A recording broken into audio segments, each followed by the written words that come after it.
Bora lá, moçada, dando prosseguimento aí ao nosso estudo, né? Vamos lá, deixa eu só dar uma ajustadinha aqui. Opa, maravilha. Olha só. Vamos então, com posse desses dados, né? Que a gente estudou aqui, né? Comprimento, né? Distância percorrida, né? Na trajetória circular é igual ao raio multiplicado pelo ângulo, né? Senhor Φ, não é isso? A gente lembrar, né? Uma regra mnemônica. Velocidade igual a ômega vezes R, tá? E período inverso da frequência. Isso aqui são as três fórmulas que a gente até agora viu na primeira parte, né, desse encontro. Vamos abrir aqui porque os valores, né, de ômega, por exemplo. Como é que a gente vai definir ômega, então? A gente viu que ômega, ele é o quê? A variação angular, né, no decorrer do tempo, ou taxa de variação temporal, né, do ângulo, né? Ok? A taxa de variação temporal do ângulo, né? Isso é velocidade angular, correto? Portanto, vamos lá. Se eu pegar aqui o meu móvel, né? Ó, lembra da bolinha? Uma coisa bem rudimentar, mas bem didática, ó. Dá uma volta aqui, completa, tá? Se eu der uma volta completa, eu fiz uma revolução. O que eu fiz, galera? Eu percorri quantos radianos mesmo? 2π radianos de ângulo, né? 360 graus ou 2π radiano, correto? Lembrando que quando a gente considera esses estudos, nós temos que passar de grau para radiano, sempre, tá? Tá em grau, vai para radiano, para a gente começar a colocar tudo isso aqui e fazer sentido, tá bom? Obrigatoriamente. Então, e o tempo? O tempo de uma volta completa seria tal, né? Correto? Olha que interessante. Então, ômega é 2π sobre tal, né? Que seria o nosso período, tá? Mas eu também sei que frequência é o inverso do período, não é isso? Portanto, se eu substituir ali, como é que vai ficar, minha turma? Ômega é igual a 2π dividido por tal, ou seja, 2π multiplicado por 1 sobre tal. 1 sobre tal a gente sabe que vale frequência, F. Então fica 2π multiplicado por F. Então, nossa velocidade angular também é 2πf. Tá bom? E como é que fica isso aqui, professor? Radiano por segundo. Porque isso é velocidade. Taxa de variação temporal, né, si segundo, sobre ângulo, que é radiano, tá? Que é o ângulo que obrigatoriamente a gente tem que encontrar. Portanto, galera, ômega é igual a 2πf, tá bom? E aí, o que a gente pode te extrair disso, né? Também estuda a frequência, né? O que a frequência, ela pode nos proporcionar em relação aqui ao ômega, né? O que a gente vai estudar, né? Considerar que esse 2πf, tá? A revolução, né? O valor da revolução, e aí precisa obrigatoriamente ser todos os valores fechados? Não, seria para uma gama geral. Você dá a frequência daquilo, quanto aquilo funciona por decorrer do tempo. O 2π, ele é um valor fixo, tá? Que no caso π é 3,14, 2,3,14, 6,28, né? A gente aproximar 6,3 ou 6,3 mesmo. Tá bom? E aí é só ter a frequência que você já consegue relacionar a velocidade angular ômega. Tá bom? Beleza? E aí a gente tem uma dessas relações. Qual outra pode ser considerada, professor? A gente também pode estudar a aceleração, que na verdade aqui é quanto, galera? A aceleração no movimento circular uniforme é zero. Mas o que eu estou falando aqui? Eu estou falando de aceleração escalar, não é isso, galera?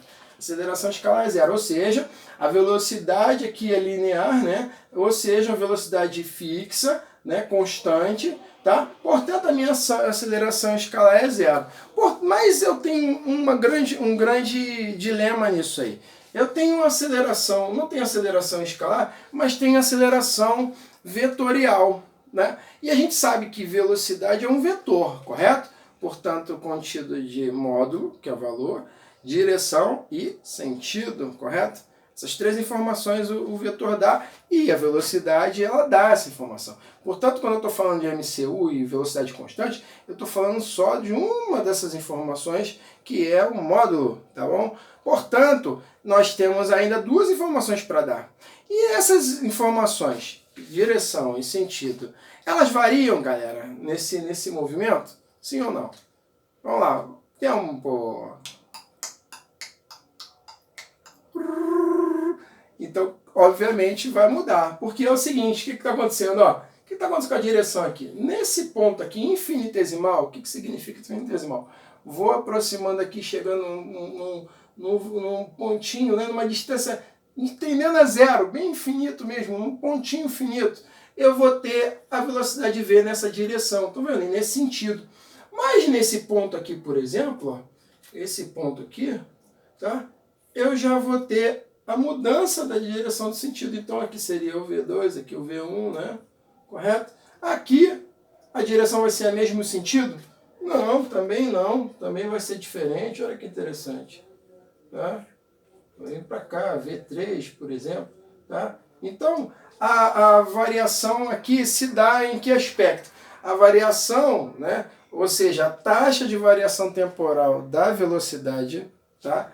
Não se dá em valor, porque a aceleração escalar vai ser zero. Mas a aceleração em módulo de direção, em direção em sentido vai ter mudança. Tá? E essa variação a gente chama de aceleração.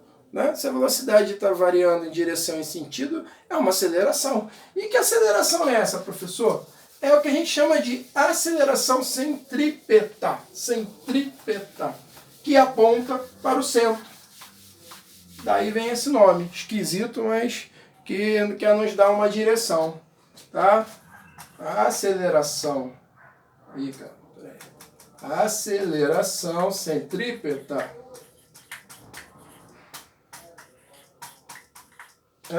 Ela vai apontar peta para o centro, centrípeta, tá bom? Para a gente relembrar.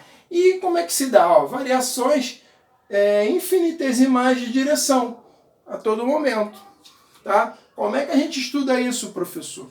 A aceleração centrípeta, que a gente chama de ACT, para ficar bem clara, tá? Ela costuma ser, né? Ela costuma ser não. Ela no estudo dessas direções, das variações, né? E isso aí a gente já vai para geometria analítica e cálculo diferencial, tá? Não vem ao caso aqui, mas tem prova disso.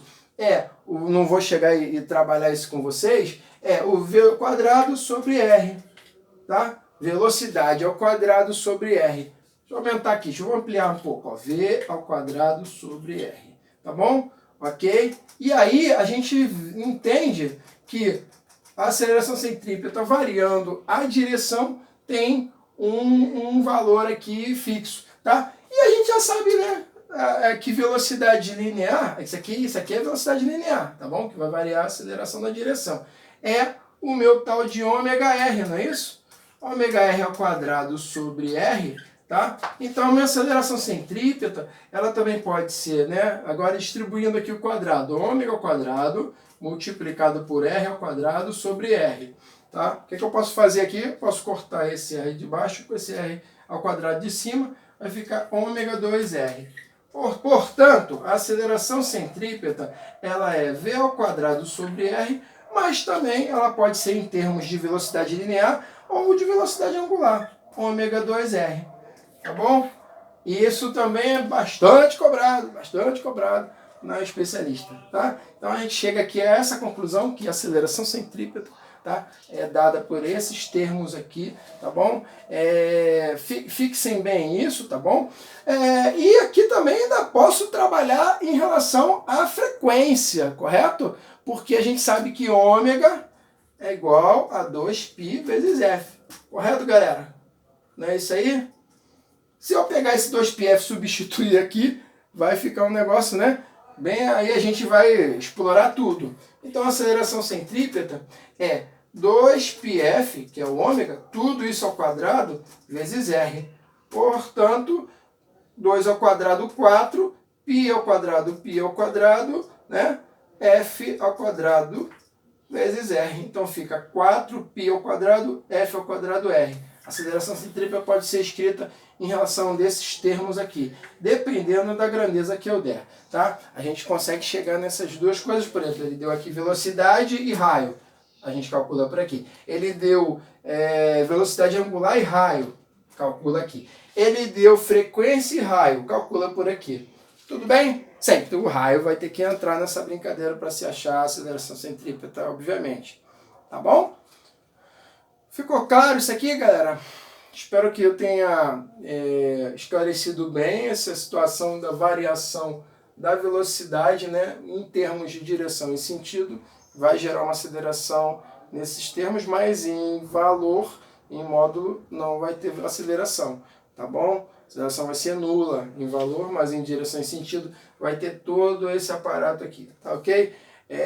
Eu vou fazer com vocês alguns exercícios aqui, tá bom? Eu quero que vocês consigam compreender toda essa dinâmica para a gente, a partir de então, trabalhar os exercícios, tá ok?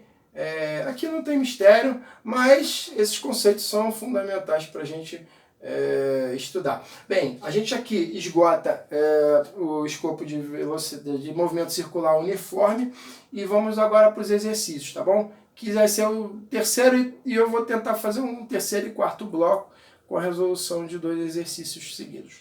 Valeu, pessoal! Então vamos retornar aí daqui a pouco. Até breve.